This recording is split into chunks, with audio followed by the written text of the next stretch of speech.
Bueno amigos, hoy nos vamos al norte de Italia, a los Alpes occidentales, un lugar muy difícil para el trazado de carreteras, para el paso de carreteras, pero que por supuesto los romanos superaron perfectamente. Allí se desarrollan dos de los grandes puertos de carreteras, probablemente de los mayores del imperio.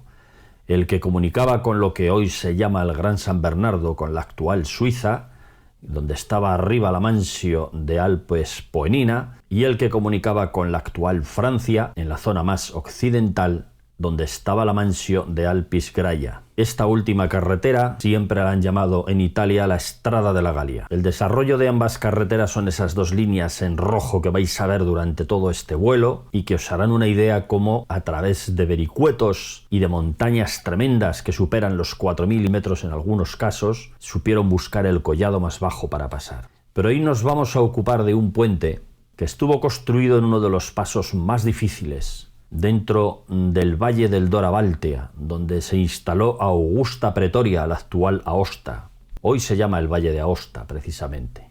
Una vez pasado Ibrea, la antigua Eporedia, se enfrentaron a uno de los pasos, como digo, más difíciles, porque en el punto de la desembocadura de una de las torrenteras más espectaculares que tienen los Alpes, como es la del río Lys, justo antes de la desembocadura del río Dora-Valtea, que es este que recorre todo el Valle de Aosta, era necesario hacer un puente de un solo ojo y de grandes dimensiones, porque si hubieran recurrido a un puente con una menor luz en ese único arco, al apoyar más cerca del cauce las pilas, con seguridad habría fracasado.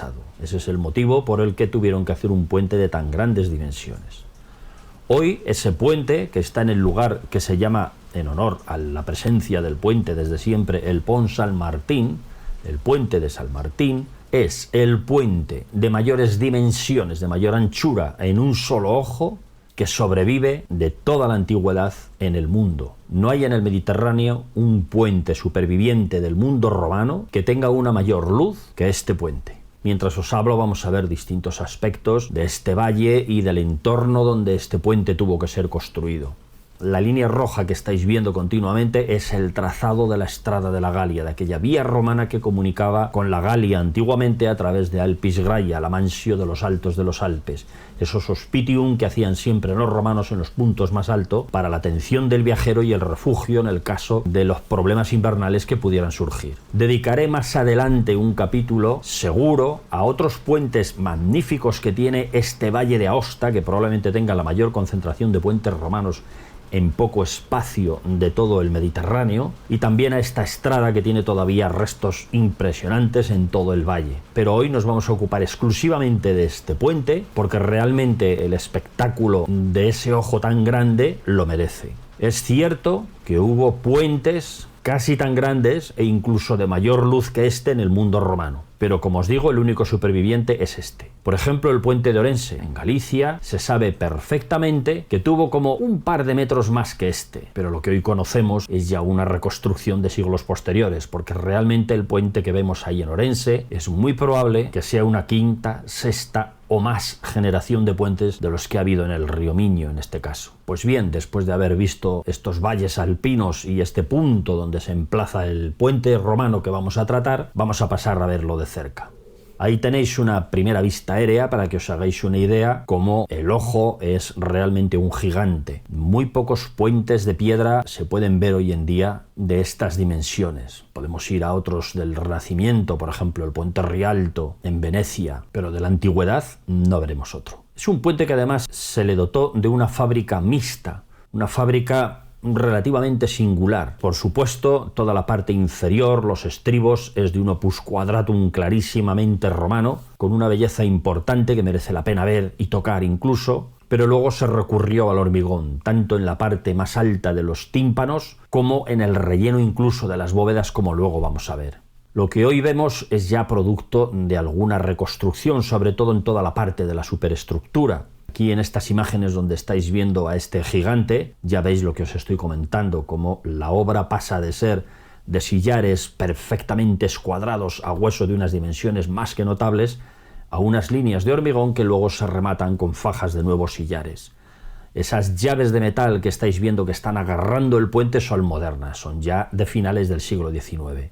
De una gran reparación que tuvo el puente, porque estaba en unas circunstancias relativamente calamitosas. Increíble el puente porque está claro que tuvo una construcción con una única cimbra cuyos apoyos todavía se ven en el lateral. Son esas ménsulas que aparecen en el arranque de la rosca, donde además hay unos mechinales, una especie de hornacinas donde se apoyaban otros maderos que formaron la única cimbra gigante que pudo sujetar todo esto hasta que pudo retirarse y quedar por arte de magia el arco en equilibrio de sus propias fuerzas. Como estáis viendo ya en el río, en el fondo del río, estas barranqueras que nacen realmente en una cota superior a la 4000, y aquí apenas estamos a la 300, mucho no llega a la 400, arrastran unos sólidos impresionantes, bolos, piedras del tamaño de un coche. Esto lo veían perfectamente los técnicos romanos, conocían muy bien estas circunstancias y sabían que mediante un solo ojo bien apoyado en los extremos y todo lo alejado que se pudiera del cauce, tanto en planta como en alzado, podría evitar un bombardeo en una barranquera de estas que suelen venir en estas zonas montañosas, que podrían haberlo liquidado directamente. Ese es el motivo por el que este puente ha sobrevivido, porque está construido con estas premisas y con un arte suficiente para haber perdurado durante 2000 años. Los romanos en general, cuando construían sus obras, no pensaban en que eso iba a ser amortizado nunca. Se construía para la eternidad. El pueblo iba a necesitar las carreteras para siempre y las estructuras y los puentes tenían que permanecer ahí siempre. Y en buena parte lo lograron con muchas de ellas, claro, a pesar de la desidia e incluso de la destrucción intencionada que han sufrido durante muchos siglos. Ya veis en estas imágenes que vais a estar viendo mientras yo os hablo en todo momento, como la rosca ha sido construida con 5 hiladas de dovelas, las 2 exteriores y 3 centrales, y entre ellas lo que se ve es hormigón, es decir, contra la propia cimbra donde se apoyaban estos sillares se hormigonó, y de esa manera completaron toda la bóveda del puente. No es frecuente ver este tipo de técnicas en las construcciones romanas, pero vemos que la eficacia era altísima. Es decir, esta mezcla de técnicas, de sillares, hormigón, a veces incluso ladrillo, lograban un éxito absoluto.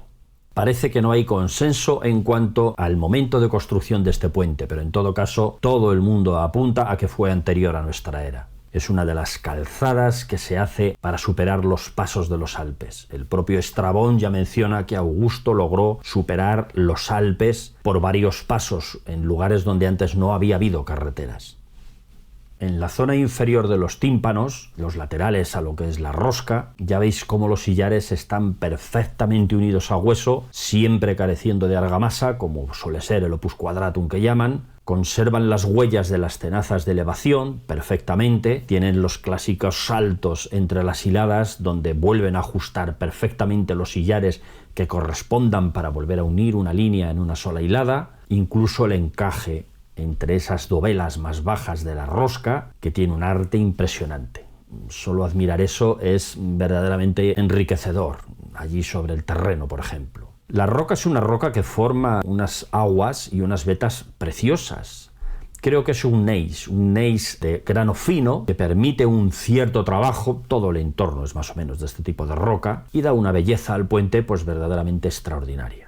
Este puente formó parte de un programa constructivo a lo largo de toda la vía, es decir, hay otros elementos, probablemente hubo otros puentes que ya no conocemos que también formó parte de este programa constructivo. Hay muros de contención exactamente con el mismo tipo de bisel en este almohadillado tan singular, que no es el clásico almohadillado rodeado por una zona rebajada, no, es una especie de almohadillado biselado en los bordes que forma casi una sección triangular en algunas ocasiones y que realmente queda precioso, y siempre con sillares de enormes dimensiones, muy anchos a veces, anchísimos. Las propias ruinas de Aosta Pretoria, lo que se conserva de la puerta y de algunos de los monumentos que veremos en otra ocasión, también tienen este tipo de roca y este tipo de trabajo, a veces rejuntado con una precisión espectacular. Aquí veis algún detalle del muro de contención que os digo, y veis cómo realmente tiene un parecido asombroso con algunas de las piezas del tímpano de este puente, que ahora ya os traigo de una toma desde tierra para que lo veáis con un poquito más de calma.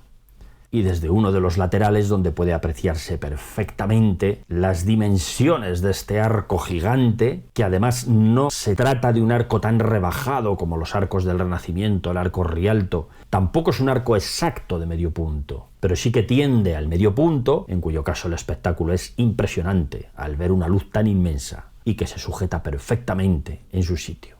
Probablemente por esto este puente tiene también una leyenda que fue el diablo que en una noche lo construyó, como muchos, ¿no? Los puentes del diablo, estos de la antigüedad, están presentes por todo el Mediterráneo. Bueno, y aquí os traigo un dibujo arquitectónico muy interesante del puente, con unas mediciones ya por fin precisas, porque se han barajado muchas, no es fácil de medir, claro, con un barranco ahí en medio, que nos viene a decir que tiene una luz de 31,55 metros y una altura máxima sobre el cauce de unos 20,2 metros. Pues bien, si este es el arco de mayor luz superviviente en todo el Mediterráneo, el de Orense parece que tenía un par de metros más, como 33,6 metros. Veréis en internet muchos sitios, incluso oficiales, algunos donde hablan de la luz del puente romano de Orense, y veréis medidas muy variopintas. Yo creo que no hay dos que den la misma medida. No obstante, ninguna dice la verdad. La luz real del puente romano de Orense fueron justo 2 metros más que este, pero no sobrevivió. Si queremos ver un arco de estas dimensiones, antiguo, original del mundo romano, tenemos que venir aquí, al Valle de Aosta, a San Martín de Aosta. Y aquí veis un poquito el proceso constructivo que os decía, ¿no? Con esta cimbra que sujetaba las 5 hiladas de sillares, en cuyo centro después se puso el hormigón. La cimbra no tiene ninguna verosimilitud.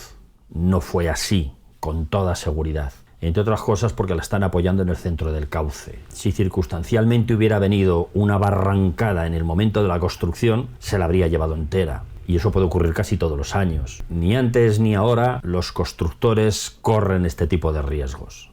Bueno, aquí veis ya un proceso de cómo el puente, en una fase ya mucho más avanzada de la construcción, ya presenta esas tongadas de hormigón, esas capas de hormigón hasta arriba. No tiene un perfil horizontal, exactamente, está un poquito apuntado hacia el arco central, al menos hoy no se sabe con exactitud en la antigüedad, pero en todo caso originalmente no era tan apuntado ni con ese lomo de asno que ponen en estos gráficos, porque me parece que ni siquiera hoy lo es tanto. Bueno, una toma más cercana desde el otro estribo, pues nos permite apreciar estos detalles y también la presencia de grapas entre las dovelas que han cosido en algún momento estas dovelas. Hoy ya no están, han desaparecido las grapas. Cabe dos posibilidades: que sean originales del momento de la construcción, que yo dudo porque rompe la cara vista de un puente con esta magnificencia, o que sea una reparación ante algún movimiento o alguna separación que se hizo después. A pesar de ser muy antigua la reparación, dudo que originalmente el constructor pusiera unas grapas, que es algo que da una inseguridad respecto al resultado final de la obra que acabas de hacer tú. Aquí veis un detalle de alguno de estos sillares, de esta roca tipo gneiss, de grano fino, pero está muy veteada en colores grises y blancos, que es lo que le da al final ese aspecto tan bonito a lo que es todo el puente, toda la rosca, y también a los muros de contención y a otro tipo de estructuras que se ven a lo largo de toda esta vía. Me gusta traeros de vez en cuando alguna fotografía antigua para que veáis cómo se conservaba, por ejemplo, a finales del siglo XIX. Pues como veis tenía hierbas, vegetación y arbustos por todo él.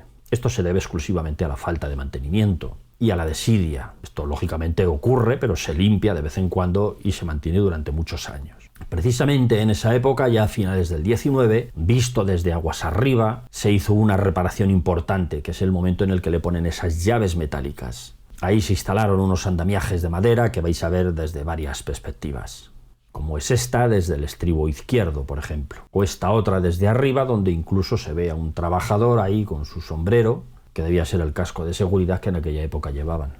Bueno, algunas otras fotos de detalle de esos momentos donde las hierbas se ve que han progresado por todo el paramento y por todos los tímpanos. Se ven las hiedras como cubren todo el paramento en algún momento, los andamiajes que habían puesto ya de sujeción con esas maderas, y dos personajes de ese momento, de esa época, de finales del XIX, con los hábitos que estaban de moda en aquellos tiempos. Por supuesto, a pesar de las reparaciones y a pesar de todo, este es otro monumento que también sufrió muchísimo con la Segunda Guerra Mundial. De hecho, todo el pueblo fue bombardeado, todo el Pont San Martín, que se llama así el pueblo en honor al puente, y se llama así porque la advocación a San Martín se repite por todo el valle, así que el propio puente romano se quedó con el nombre de San Martín. Bueno, pues ya veis que el pueblo se destruyó en enorme medida. Ya se había construido, como habéis visto en las fotos anteriores, el puente en el siglo XIX, uno de menores dimensiones, que ahí está aguantando todavía, desde el que se puede contemplar perfectamente el gigante aguas arriba del mundo antiguo. Y un detalle que os quiero comentar de estas reparaciones de finales del 19, de 1890 exactamente debe ser esta foto, es que el afirmado, el pavimento que se encontraron encima de este puente, pues era este de guijarros, que probablemente era ya un pavimento medieval o incluso moderno, de época moderna. Pero es en ese momento cuando deciden ambientar el puente como es debido, en un puente romano, y traen estas enormes losas que veis ahí en un lateral, para colocarlas pues en algún sitio que se viera como si eso en origen pues hubiese estado así, ¿no? de enlosado. Así que hoy cualquiera que pueda ir por allí a visitar el puente romano, si no tiene suficiente fe en el hecho de que el puente tremendo que están viendo es de época romana, pues no tiene más que pasearse por encima y al ver esas losas confiará plenamente en que está ante un puente romano, ¿no? Por supuesto, la advocación clásica cristiana ahí a la derecha, esa pues permanece perfectamente en su sitio, como ya había estado en los siglos anteriores. Y aunque algunos de los trocitos lo han dejado más o menos imitando al pavimento que se encontraron a final del 19 con esos guijarros, pues estas losas le dan un ambiente de romanidad tremenda y así la gente pues se va convencida de que el puente es romano. Y de paso confundida para siempre, porque en los sitios donde no vea las losas no estará muy confiada en que está ante un sitio romano. En fin, este es un detalle de las dos grandes vías que se desviaban en Aosta Pretoria, una que iba hacia el norte al Gran San Bernardo y otra que sigue al oeste a lo que hoy es el Pequeño San Bernardo, nombres de refugios medievales para asistir al viajero que entonces iba con mulos y de muy mala manera porque la carretera ya estaba arruinada. En las zonas de montaña las carreteras se arruinan rapidísimamente, pero que antiguamente fueron grandes mansios, grandes hospitium romanos para atender en ese caso a los viajeros que iban con sus carros y que pasaban los Alpes de un lado a otro. En fin, algún día dedicaremos algo más a esta vía, a los puentes tremendos que todavía nos queda por ver en este valle, a los restos propios viarios de la carretera, a los tallos en la roca que tiene varios y de muchas clases, algunos tremendos, y en general a lo que fue esta comunicación tan dificultosa que pudo superar uno de los retos orográficos mayores de todo el Mediterráneo, los pasos de los Alpes. Pero en todo caso, nos vamos a quedar hoy en este capítulo con el puente gigante de San Martín de Aosta, un puente imprescindible para las comunicaciones de toda la época, que solo a finales del 19, cuando se construyó el pequeñito, más moderno, se abandonó y que hoy sobrevive como testigo de una excelencia constructora que aquellos técnicos supieron hacer y que nadie supo imitar hasta épocas muy modernas y ni siquiera con arcos de tantísima altura. Nada más por el momento, amigos. Hasta otra ocasión.